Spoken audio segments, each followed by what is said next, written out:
팩트체크 오늘 주제는 이른바 유튜버 탄압설입니다. 정부를 비판하는 유튜브 방송에는 광고를 끊는다. 심지어 6월부터 영상도 차단한다는 정보가 온라인에 퍼져 있습니다. 마치 표현의 자유를 억압하는 것처럼 들립니다. 가짜 뉴스입니다. 그러나 유튜브에선 자신들도 당했다는 식의 방송까지 버젓이 내보내고 있습니다. 오대영 기자, 구체적으로 좀 설명을 해주실까요? 네.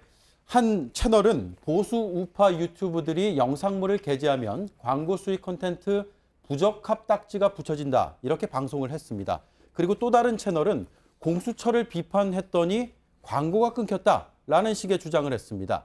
정부를 비판하면 광고가 끊긴다는 건데 사실이 아닙니다. 두 방송의 구독자 수를 합하면 18만 명이 넘습니다. 네. 정부나 유튜브가 정치적인 이유만으로 특정 채널의 광고를 끊을 수는 없잖아요. 물론입니다. 특히 정부는 유튜브 광고에 관여를 할 수 없게 돼 있습니다. 네. 그리고 유튜브도 마음대로 운영하는 게 아닙니다.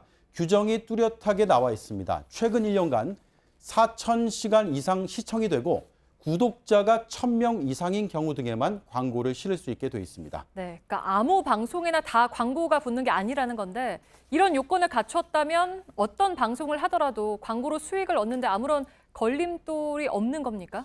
그것도 아닙니다. 유튜브는 부정확한 정보를 담은 컨텐츠, 그러니까 사실이 아니거나 부정직하거나 허위 주장을 사용한 컨텐츠는 광고를 금하도록 해놨습니다. 다만 실제로 이 판단을 유튜브가 제대로 해왔느냐라는 데 대해서는 비판이 그동안 계속 제기됐습니다. 이 밖에도 음란, 혐오, 도박, 마약, 폭력 등의 기준들도 있습니다. 한국뿐만 아니라 다른 나라에서도 적용되는 공통 규정입니다. 네, 그러니까 정리를 하면 일부 유튜버들이 주장하는 광고 차단은 정치적인 탄압 이런 게 아니라 유튜브 자체 규정에서 어긋났기 때문일 수 있겠군요. 그러면 네. 6월 차단설은 실체가 뭔가요? 그러니까 정부가 6월부터 유튜브에 시정 명령을 내리고 특히 특정 영상에 대해서는 임시 중지까지 할 수 있다라는 내용이 많이 퍼져 있습니다. 네. 이게 많이 퍼져 있다 보니까 포털에서는 사실이냐 아니냐 이런 질문들이 최근까지 이어지고 있습니다. 연관 검색어도 등장할 정도입니다. 일단 이건 정부가 아니라 국회에서 논의하고 있습니다. 그리고 아직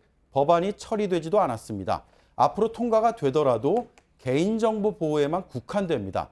정부를 비판하는 내용의 방송인지와는 전혀 무관합니다. 네, 그러면 6월이라는 이 시점은 어디에서 나왔나요?